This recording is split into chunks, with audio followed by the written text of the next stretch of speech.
টাকার যোগান দিতে দিতে ক্লান্ত, তাই দৃশ্যমের ছকে মহিলাকে খুন প্রাক্তন স্বামী ও প্রেমিকের। ঘটনাটি ঘটেছে 19শে জুলাই কল্যাণপুর গ্রামের রামখিলওয়ান সাউ। 21শে জুলাই থানায় তার মেয়ের নিখোঁজ ডায়েরি করেন।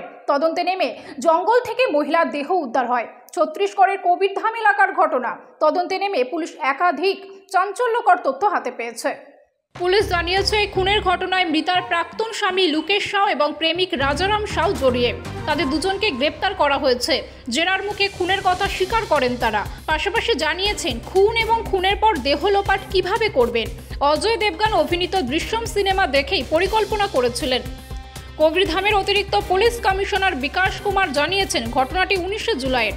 কল্যাণপুর গ্রামের বাসিন্দা রামখিলওয়ান সাউ নামে এক ব্যক্তি 21শে জুলাই থানায় তার মেয়ের নিখোঁজ হওয়ার অভিযোগ করেন। তদন্তে নেমে জঙ্গলের মধ্যে থেকে ওই মহিলার দেহ উদ্ধার করা হয়। তদন্তে নেমে মহিলার প্রাক্তন স্বামী এবং প্রেমিকের দিকে সন্দেহের তীর যায়। পুলিশ জানতে পারে, মহিলার সঙ্গে তার স্বামীর 3 বছর আগে বিচ্ছেদ হয়।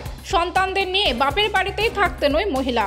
পুলিশের কাছে রাজারাম জানান, ওই মহিলা প্রায়ই তার কাছে বিভিন্ন কারণ দেখিয়ে টাকা দাবি করতেন। প্রায় 1.5 লাখ টাকা দিয়েছিলেন রাজারাম।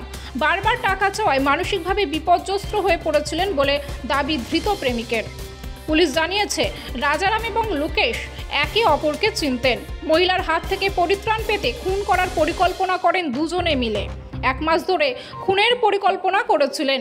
কিভাবে খুন করবেন তা স্থির করেন দৃশ্যম সিনেমা দেখে। কিভাবে খুন করে প্রমাণ লোপাট করা হয়েছিল। পুলিশ জানিয়েছে, 19শে জুলাই রাজারাম ঘুরতে যাবেন বলে মহিলাকে ডেকে পাঠান। তারপর দুজনে মিলে বাইকে করে স্থানীয় এক জঙ্গল এলাকায় যান। সেখানেই লুকেশ লুকিয়েছিলেন। রাজারামরা পৌঁছতেই দুজন মিলে মহিলাকে চেপে ধরেন। তারপর তারই শাড়ির আঁচল দিয়ে শ্বাসরোধ করে খুন করেন। পরে জঙ্গলের মধ্যে এক ঢিপির নিচে পুঁতে দেন। মোবাইল এবং বাইক কর্নালা ব্যারেজের মধ্যে ফেলে দেন।